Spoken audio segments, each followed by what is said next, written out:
when I started out, I didn't even know any of it mattered. I would just say whatever I wanted to, and I didn't. You start writing, you don't know people are reading it, you don't know anybody's going to care in a way, Yeah.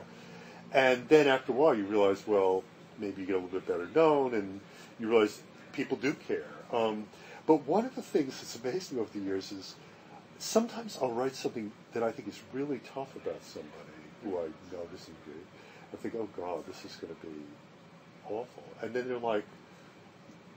they're fine. They're like, okay, I really thought it was interesting what you said. I don't totally agree, but and then sometimes there have been times in the past when I thought I was just, I was celebrating someone, and they were upset. You know what I mean? So people's reactions can be very bizarre too. I mean, basically, I've always felt my job when I'm sitting and working is to try to be me and figure out who I am.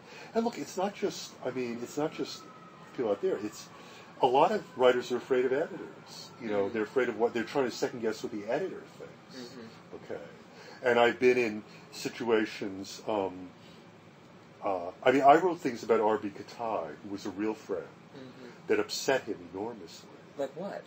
Well, I was plus and minus about his big retrospective. When he had that retrospective, which opened in London, and he, as Katai told it, all the critics came down on him, and I was supposed to be a great friend, and I was, and his wife died, and then the show came to America, and I wrote basically a plus minus, saying I think there's some things that are successful, I think there's some things that are unsuccessful, and he was very upset. And it was more complicated because Leon Wieseltier, who was publishing it, was a good friend of Katai's too.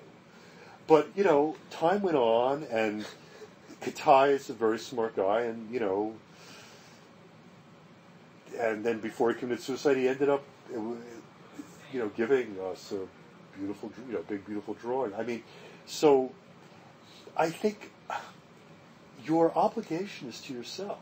Again, to the craft of what you're doing. Look, the other thing happens is people say, oh, you're just praising so-and-so because, you're friends with them, or crazy theories about because you know somebody who knows somebody who's like related. I mean, I've heard all kinds of cockamamie things about why I did positive things. Yeah. You know what I mean? So it goes in all directions. Yeah. You know what I mean? I mean, you know how New York is. Everybody's always trying to figure out, and often figure out things, the explanations are so much more complicated than the reality. I mean, when I was starting out as a young critic, I was friends with Sidney Tillum. Oh, yeah, right. Terrific. I love those pieces in the anthology. Yeah, I mean, Sidney was one of these people who over-intellectualized everything. And so, like, I would go and have coffee with him. This is before I knew, like, any of the players at the magazines. And he would, like, be, Jed, they cut 2 paragraphs in my article, and it was because of this and this and this critic and this artist and this.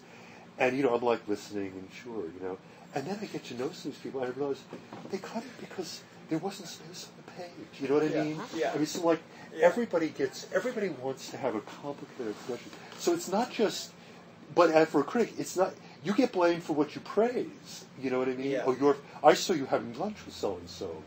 Well, yeah, I really loved their work for years, and I've gone out on a limb for them, and I happen to find them interesting to talk to. Yeah. And they've taught me things. Yeah. And that's why, I haven't gotten anything for praising their work. You know what I mean? I mean,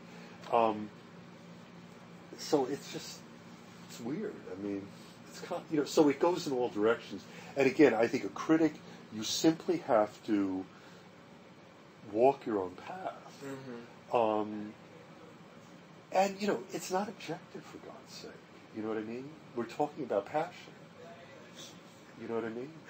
Yeah, this story you just told me reminded me of, like, in his recent memoir, Douglas Crimp has this very mean thing about John Ashbery, and that John Ashbery titled an essay of his in Art News something stupid because he had slept with Ashbery's boyfriend, and this was revenge. Yeah. And then I was, like, talking to Betsy Baker about it, and she was like, he didn't title that, that's Tom.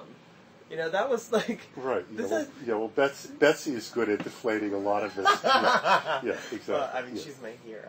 I love her. She's fantastic.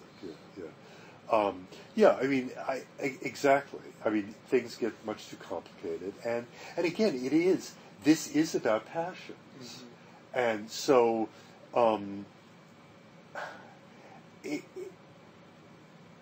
you want clarity, you want clear thinking, you want in criticism, but you also want huge passion. Mm-hmm. Frankly, the one thing I think is lacking in Hilton's criticism, even his very best criticism, is sometimes a certain passion. I sometimes wish he would go a little bit further. He would go a little bit over the top sometimes about things.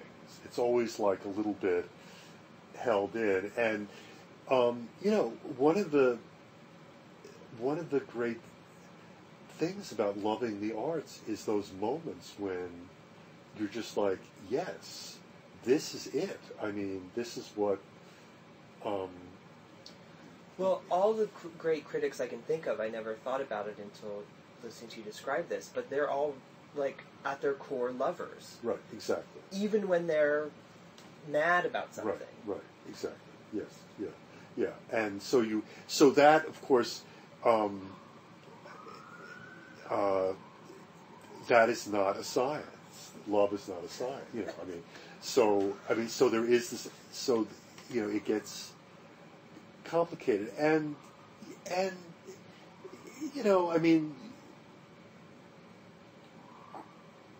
the other thing I think you realize about people like Greenberg, Rosenberg, Hess. Hess is very good at this. When he wrote about, there are things he wrote about de Kooning, and Hess. There should be a collection of Hess's writings, which I guess Betsy has been talking about doing for a while. I've been working with Betsy on that for like 4 years. Okay. Yeah, and it's one of the things I found when I did the Art in America anthology, Hess is very hard. A lot of the really great pieces are long, and you have to have a lot of context. And I had a terrible time. I wondered why you chose what you chose, actually.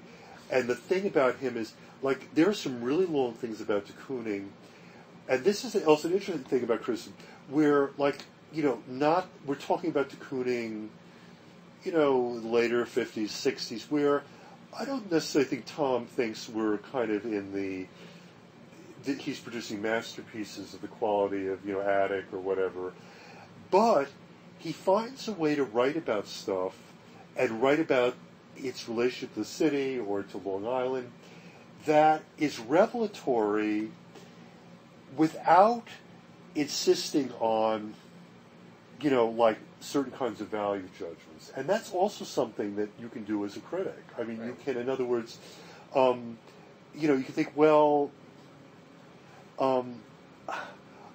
I don't really feel like grading this, frankly. You know what I mean? I'm not into giving it a B- or a B+ or a B because I think it's not A+. I just that's not. I actually want to talk about what interests me about it. Mm-hmm. And I would say, in terms of what my evolution has been, I think you're very judgmental when you're young. Mm-hmm. And you get. I think one thing that's I think you see more sides of things as you go on, and one of the things I realized following artists for a decade or two is, if artists will have a show, say, every 2 years or something. Mm-hmm. Really interesting artists will sometimes have a show that doesn't knock your socks off the way the last one did, but that doesn't necessarily mean that much. That means they may be in some kind of transitional. Mm-hmm. And maybe it's a moment to think, I'm going to hold off a little. I'm not going to, is that dishonest to not, run to your word processor and say it's not as good as the last one? Maybe, it's like you think, well, I don't know where this is going, but I'm just going to let it, I'm just going to I'm going to let this be and see where we go from here. I think, so,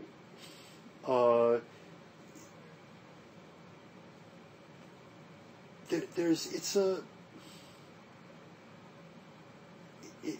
a complicated business.